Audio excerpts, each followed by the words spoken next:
കാനാടിക്കാവ് ശ്രീ വിഷ്ണുമായ സ്വാമി ക്ഷേത്രത്തിലെ പ്രസിദ്ധമായ തിറവെള്ളാട്ട് മഹോത്സവം ജനുവരി 4 ഞായറാഴ്ച രാവിലെ 10 മുതൽ തിറവെള്ളാട്ട് മഹോത്സവത്തിന്റെ ആചാരാനുഷ്ഠാനങ്ങളിൽ അതിപ്രധാനമായ രൂപക്കളം തൊഴൽ മഠാധിപതി ബ്രഹ്മശ്രീ ഡോക്ടർ വിഷ്ണു ഭാരതീയ സ്വാമിയുടെ മുഖ്യ കാർമ്മികത്വത്തിൽ നടത്തപ്പെടുന്നു.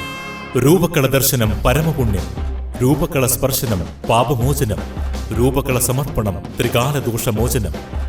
ഈ ധന്യമായ ഭക്തിസാന്ദ്രമായ ചടങ്ങുകളിൽ പങ്കെടുത്ത് ഭഗവാൻ വിഷ്ണുമായ സ്വാമിയുടെ അനുഗ്രഹം നേടുന്നതിന് പെരിങ്ങോട്ടുകര കാനാടിക്കാവ് വിഷ്ണുമായ ക്ഷേത്ര സന്നിധിയിലേക്ക് ഏവരെയും സാദരം ക്ഷണിക്കുന്നു. മണലൂർ അയ്യപ്പൻകാവ് ദേശവിളക്ക് മഹോത്സവത്തിന്റെ ഭാഗമായി വ്യാഴാഴ്ച രാവിലെ അഭിഷേകം, 108 നാളികേരം കൊണ്ട് മഹാഗണപതി ഹവനം, നാഗപൂജ എന്നിവ നടത്തി.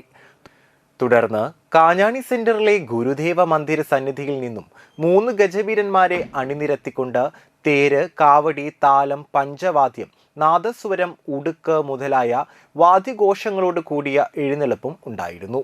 ചടങ്ങുകൾക്ക് ദേശവിളക്ക് committee president Sudheer Pottekkad, secretary MT Thajan, treasurer TG Ranjith, programme convener Sunil Kochath, vice പ്രസിഡന്റുമാരായ CS Ajeesh, TM Biju, Ganga Sudarsh, joint സെക്രട്ടറിമാരായ VA Vaishakh, TC Vipin, CH Rahul എന്നിവർ നേതൃത്വം നൽകി.